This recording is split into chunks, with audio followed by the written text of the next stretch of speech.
नमस्कार. श्री स्वामी समर्थ. स्वागत आहे तुमचं माझे स्वामी या चॅनलवर. श्रीकृष्ण भगवानांना मोरपिसे अत्यंत आवडतात. कायम मुकुटामध्ये श्रीकृष्ण भगवान मोरपिसाला धारण करतात आणि वास्तुशास्त्रामध्ये मोरपिसाला खूप महत्त्व आहे. घरामधल्या कुठल्याही ठिकाणी जर आपण मोरपीस ठेवलं तरी ते लाभदायकच आहे. तर आज आहे गुढीपाडवा. गुढीपाडव्याच्या सगळ्यांना खूप खूप शुभेच्छा. तर उद्या स्वामींचं प्रकट दिन आहे. 9 तारखेला बुधवारी स्वामींचं प्रकट दिन आहे. तर प्रकट दिनाच्या दिवशी आपल्याला स्वामींचं प्रकट दिन साजरं करायचं आहे. तर खूप स्वामी भक्तांनी तयारी केली असेल किंवा खूप स्वामी भक्त तयारीत पण असतील की आपल्याला प्रकट दिन खूप हौसेनं करायचं आहे. तर स्वामी प्रकट दिनाच्या दिवशी आपल्याला सर्वात प्रथम आपल्याला स्वामींचा अभिषेक घालायचा आहे.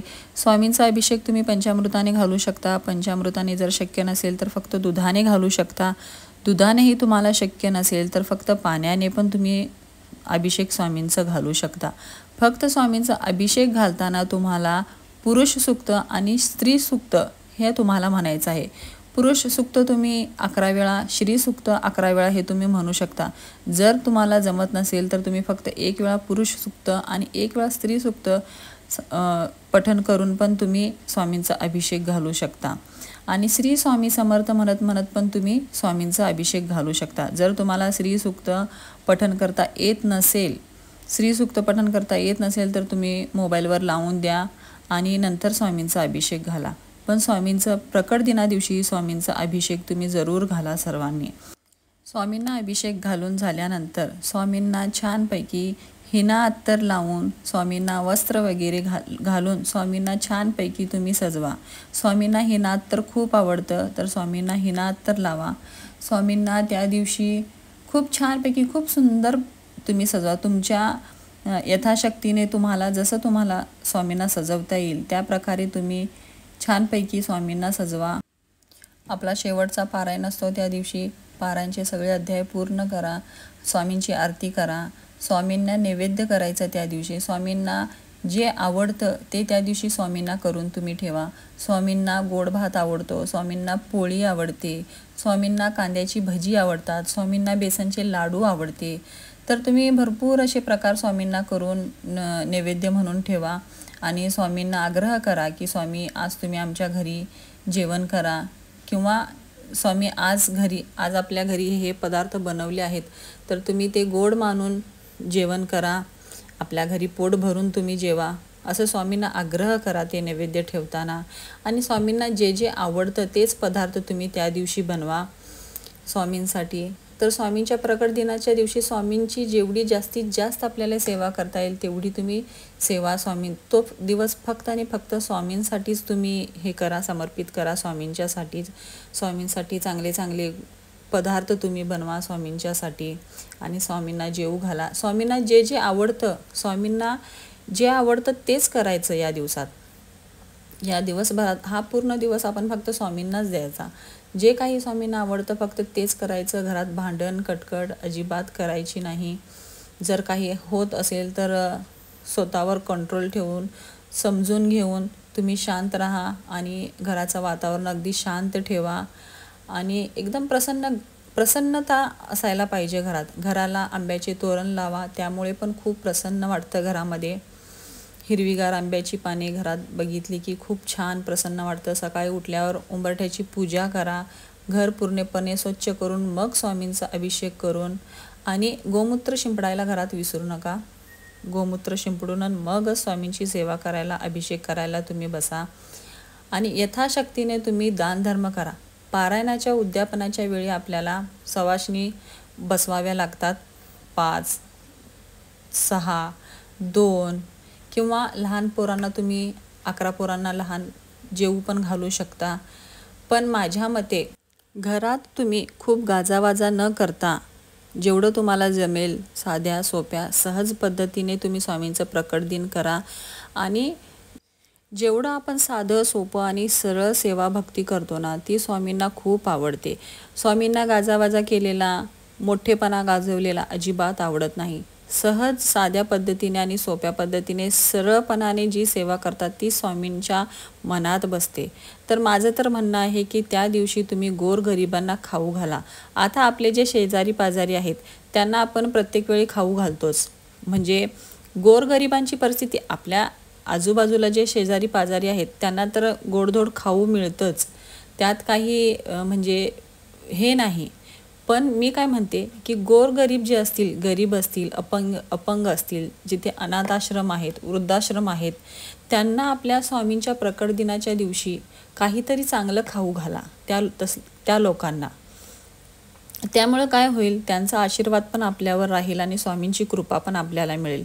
त्या दिवशी त्यांना आपल्या स्वामींच्या प्रकट दिनाच्या दिवशी आपले स्वामी म्हणजे स्वामींना किती आनंद होईल ना, की आपण गोरगरिबांना आपण त्यांच्या नावाने खाऊ घालतोय किंवा एखादा काही तर गोड पदार्थ खाऊ घालतोय. आता विचार करा, गरीब लोकांना कुठलं चांगलं चांगलं खायला मिळत असेल, तर आपण वर्षातून एखादा दिवस तर त्यांच्यासाठी काहीतरी चांगलं बनवून, गोड बनवून नाही का त्यांना देऊ शकत. आपण आता घरात म्हणजे सवाष्णी वगैरे किंवा इतर कोणी पण बसवणारच असतो ना, त्यातलं फक्त 2च बसवा. माझं तर म्हणणं आहे फक्त 2घांनाच बसवा आणि तुम्ही जास्तीत जास्त गोरगरिबांना ते जेवण खाऊ घाला, त्यांचा आशीर्वाद घ्या.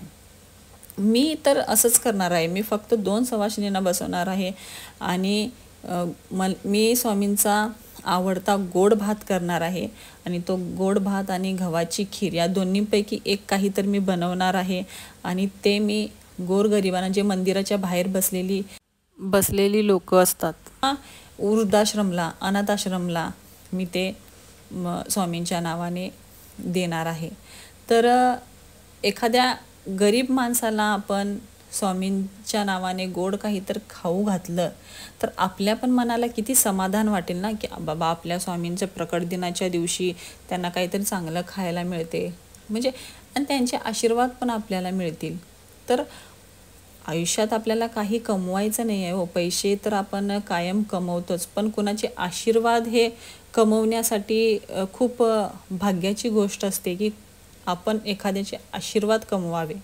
तर ह्या दिवशी माझं तर म्हणणं आहे की खूप गाजावाजा करू नका, सहज सोप्या पद्धतीने आणि सरळ पद्धतीने स्वामींचं प्रकट दिन साजरं करा आणि गोरगरिबांना, वृद्धाश्रमाला, अनाथाश्रममध्ये तुम्हाला यथाशक्ती जेवढं दान देता येईल तेवढं द्या, किंवा तुम्ही काही तर त्यांच्यासाठी गोड किंवा तुमच्या यथाशक्तीने तुम्हाला काही पण तुम्ही बनवून त्यांना घेऊन जाऊ शकता, ते त्यांना दान करा आपल्या स्वामींच्या प्रकट दिनाच्या दिवशी.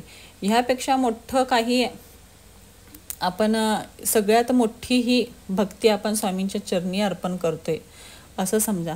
स्वामींना आता आपण मंदिरात वगैरे जातो, पैसे वगैरे देतो, त्याची काही गरज नाही आहे.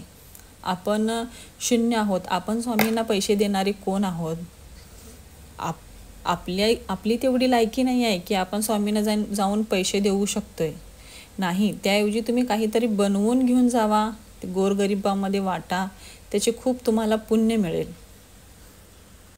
माझा आज व्हिडिओ बनवण्याचा हाच उद्देश होता की आपण स्वामी प्रकट दिनाच्या दिवशी काहीतरी गरिबांना चांगलं काहीतरी गोड स्वामींच्या नावाने खाऊ घालायचं किंवा अनाथाश्रममध्ये द्यायचं किंवा वृद्धाश्रममध्ये द्यायचं.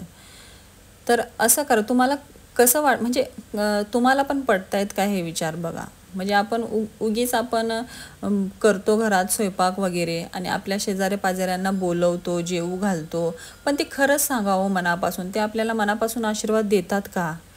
मनापासून आपल्याला ते समाधानकारकपणे ते जेवून आपल्याला आशीर्वाद देऊन जातात का? तुम्हीच विचार करून सांगा. त्याऐवजी आपण एखाद्या गरीबाला जेवू घातलेलं कितपत चांगला आहे याचा विचार करा. तर माझा व्हिडिओ बनवण्याचा हेतू हाच होता की स्वामी प्रकट दिनाच्या दिवशी तुम्ही कुठलाही गाजावाजा करू नका. फक्त गोरगरिबांना तुम्ही गोड स्वामींच्या नावाने काहीतरी खाऊ घाला. नक्कीच स्वामी तुम्हाला याचं खूप खूप म्हणजे खूप आशीर्वाद तुम्हाला त्या गोरगरिबांचे पण मिळतील आणि स्वामींचा पण आशीर्वाद तुमच्यावर कायम स्वरूपी राहील. स्वामींची ही जर तुम्ही सेवा केली, अशा प्रकारची सेवा जर स्वामींच्या चरणी तुम्ही रुजू केली, तर स्वामी तुम्हाला कधीच तुमची साथ सोडणार नाहीत. की स्वामी कशात आहेत? स्वामी काही मूर्तीत, फोटोत नाही आहेत. स्वामी आपल्या माणसातच आहेत. आपल्याला एखाद्या वेळी अडचणीत मदतीसाठी कोणीतरी हवं असलं तर स्वामी साक्षात येऊन उभं राहत नाही तो, किंवा स्वामींची मूर्ती येऊन उभी राहत नाही, किंवा फोटो येऊन उभा राहत नाही. एखादा माणूसच आपल्या समोर येतो, तर स्वामी माणसातच आहेत. माणसाच्या रूपामध्येच स्वामी येतात. आपल्या आजूबाजूची जी माणसं आहेत तेच स्वामी आहेत. तर त्यांचीच तुम्ही सेवा करा, त्यांचाच तुम्ही आशीर्वाद घ्या. तर हे माझं म्हणण्याचं कारण आहे की तुम्ही लोकांची सेवा करा, गोरगरिबांना तुम्ही ते खाऊ घाला. माझं काही तुम्हाला म्हणजे असं करा म्हणून काही जोर जबरदस्ती नाही आहे. माझं फक्त मनात असा विचार होता की आपण ह्या वर्षी असं करायचं. तेच मी माझ्या मनातलं तुमच्याशी शेअर केलं. तर तुम्हाला ही गोष्ट पटत असेल तर तुम्ही पण हे नक्की करा आणि स्वामींचा आशीर्वाद घ्या, गोरगरिबांचा आशीर्वाद घ्या. तर आजचा व्हिडिओ तुम्हाला कसा वाटला मला नक्की कमेंट करा, आणि व्हिडिओ आवडला असेल तर लाईक, शेअर आणि सबस्क्राईब करा. श्री स्वामी समर्थ.